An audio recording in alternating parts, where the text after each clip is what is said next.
नमस्कार बंधुगण आशा करी आपनारा सकलेई खूब भालो आछेन।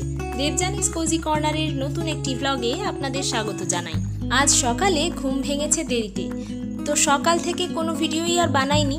एकेबारे स्नान पुजो सेरे निये रान्नाघरे चले एलाम, रान्ना बान्ना करब। तो एखन थेकेई आजकेर भिडियोटा स्टार्ट करछि। आजके आर चा खेते इচ্ছে करছে ना, ताई बानाबो एकटु कफि। तो दूधटा फ्रिजे छिलो निये एलाम, कफिटा बानिয়েই তারপরেই রান্নাটা চাপাবো। আর এটা দেখুন বাটির মধ্যে প্রতিদিন দুধ গরম করার পরে যে সরটা পড়ে সেটা আমি একটা বাটিতে তুলে রেখে দিই। এই যে দেখুন কতটা পরিমাণ সর পড়েছে। তো এই সরগুলো একটা বাটির মধ্যে আমি জমিয়ে জমিয়ে রেখে দিই। কি কাজে এটা লাগাবো সেটা অন্য কোনো একটা ভিডিওতে আপনাদের সাথে শেয়ার করব। আজকের মতো এই সরটা তুলে রেখে দিলাম, ব্যাস হয়ে গেছে। চলুন এবার এটাকে ফ্রিজের মধ্যে রেখে দিই, তারপর কফিটা বানিয়ে নিই।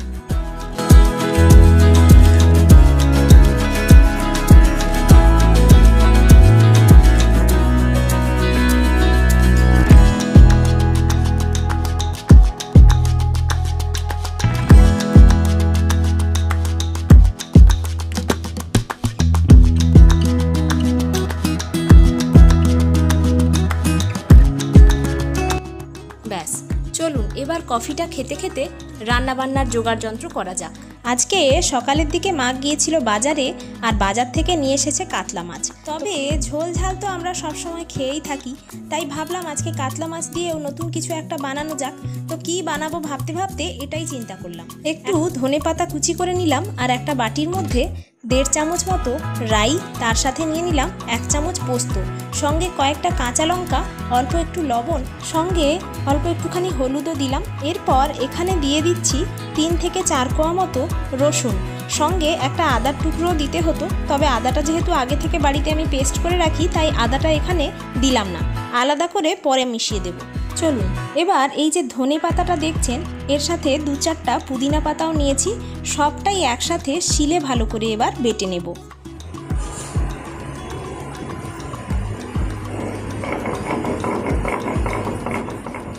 তো মশলাটা বাটা হয়ে গেলে একটা থালার মধ্যে মাছগুলোতে মশলাটা এভাবে নিয়ে নেব, আর পুরো মশলাটা মাছে ভালো করে মাখিয়ে নেব। মাছের মধ্যে কিন্তু আগে থেকে লবণটা আমি মাখিয়ে রেখেছিলাম, তার কারণ হচ্ছে মাছের মধ্যে আগে থেকে লবণটা অ্যাবজর্ব হয়ে গেলে ভালো। আর এখানে মশলাটা মাখানোর সাথে সাথেও অল্প একটুখানি লবণ মেশাবো, তবে সেটা মশলার অনুযায়ী। তো এটা মাখানো হয়ে যাওয়ার পরে 1/2 চামচ আদা বাটা দিয়ে দিলাম, আর এর সাথে আরও একটা জিনিস দেব, সেটা হলো 1 থেকে 1.5 চামচ মতো টক দই। এতে করে ফ্লেভারটা কিন্তু খুব ভালো আসবে। চলুন এবার সব জিনিসটা আবারও একবার ভালোভাবে মাখিয়ে নিচ্ছি। এর সঙ্গে আমি লবণটাও অ্যাড করে নিয়েছি, তবে ভিডিও ক্লিপটা এখানে মিস হয়ে গেছে। মাছটা এইভাবে মাখিয়ে নিয়ে 10-15 মিনিট মতো রেস্টে রেখে দিতে হবে। হাতের সময় থাকলে আধ ঘন্টা মতো রেখে দিলেও হবে। তো আমার কাছে সময় বেশি ছিল না, তাই 10-15 মিনিট মতো রেখেছিলাম। তারপর এখানে একটা থালা নিয়েছি, আর এই যে দেখুন কুমড়ো পাতা। আমাদের বাড়ির পেছন দিকে এই কুমড়ো গাছ বিশাল বড় করে হয়েছে। তো এই কুমড়ো পাতা দিয়ে আজকে বানাচ্ছি কাতলা মাছের পাতুরি। কুমড়ো পাতাগুলোকে প্রথমে ভালো করে ধুয়ে নিয়েছি, কারণ গাছের মধ্যে অনেক পোকামাকড় ছোট ছোট থাকে যেগুলো আমরা দেখতে পাই না খালি চোখে। তো ভালোভাবে তাই ধুয়ে নিয়েছি। এবার এক একটা পাতায় এক একটা মাছকে বাঁধবো। তবে পাতায় এই যে মশলা মাখানো মাছটা দিয়ে একটু মশলা ওপর থেকে দিয়ে নিচ্ছি, তারপরে এর ওপরে দেবো একটা চেরা কাঁচা লঙ্কা। ব্যাস এবার ওপর থেকে সর্ষের তেল 1 চামচ মতো ভালোভাবে ছড়িয়ে দেব।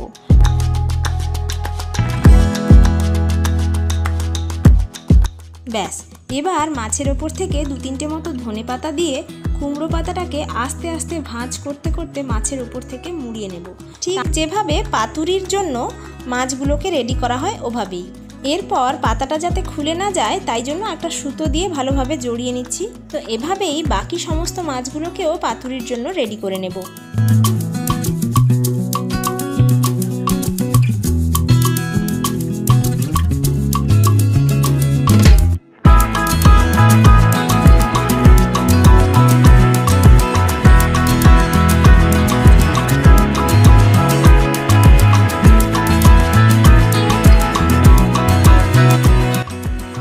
এবার এই সমস্ত পাতুরিগুলো রেডি করা হয়ে গেছে। এবার এগুলোকে প্রথমে একটা ছোট কড়াইয়ের মধ্যে তেল গরম করে রান্না করতে বসিয়েছিলাম, কিন্তু পরে মা দেখে বলল যে এই ছোট কড়াইটার মধ্যে হবে না। তো তারপরেই আমি ছোট কড়াই থেকে একটা বড় কড়াইতে পুরো জিনিসটাকে ট্রান্সফার করে নিচ্ছি।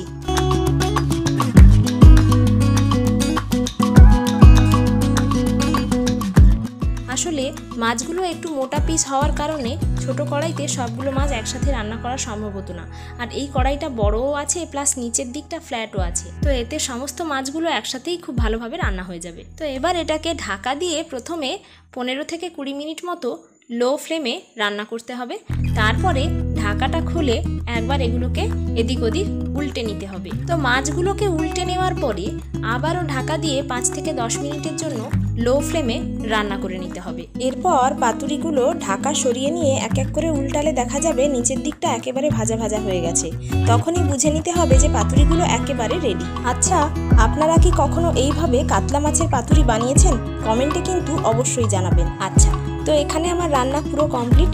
চলুন এবার খাওয়া দাওয়ার কাজটা সেরে নেওয়া যাক। সোমকে আগে থেকে খেতে দিয়ে দিয়েছিলাম, তো কেমন লেগেছে ওর সেটা তো জানবো একটু পরে। তার আগে চলুন এই যে পাতুরিটা আমি খুলে নিচ্ছি, আর ভেতরটা কত সুন্দর হয়েছে দেখুন। দেখতে যেমন সুন্দর হয়েছিল, খেতেও খুব ভালো। আপনারাও অবশ্যই ট্রাই করুন। আর আজকের ভিডিওটা ভালো লাগলে ভিডিওটাতে একটা লাইক করবেন।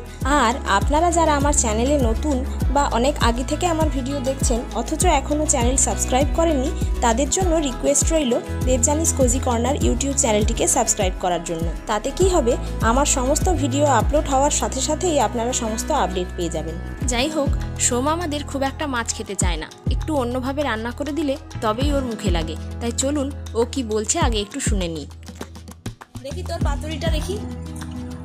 এই তো খাওয়া হয়েছে, কেমন লাগছে? ভাল লাগছে। হ্যাঁ, ভাল লাগছে। ভাল লাগছে বলতে নেই, দারুণ লাগছে বলতে হয়। রে, তুই আবার একটা পাতুরি নিয়েছিস তো? হ্যাঁ। সেটা খেয়ে নিয়েছিস? হ্যাঁ। এবার মাছটা ছাড়া।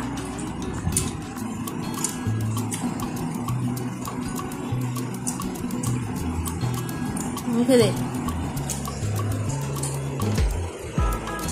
মশলাটা কেমন হয়েছে? দারুণ। দুপুরে একটু রেস্ট নিয়ে বিকেলে চলে এসেছিলাম টিউশন পড়াতে। সোমকেও মাঝে মধ্যে নিয়ে আসি, আর আজকেও এনেছি।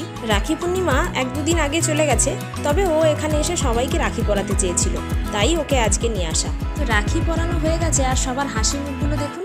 রাখি পরিয়ে একেবারে আহ্লাদে আটখানা।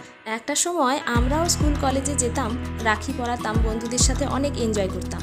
আর এখন ওদের সময়। তবে ওরা হয়তো জানেই না যে জীবনের সবথেকে মূল্যবান সময়গুলো ওরা এখন পার করছে। যাই হোক, চলুন তাহলে আজকের ভিডিওটা এখানেই শেষ করছি। খুব শিগগির দেখা হচ্ছে নতুন একটা ভিডিও নিয়ে। ততক্ষণ আপনারা সকলেই ভালো থাকবেন, সুস্থ থাকবেন, সাবধানে থাকবেন, আর সকলের খেয়াল রাখবেন। ধন্যবাদ।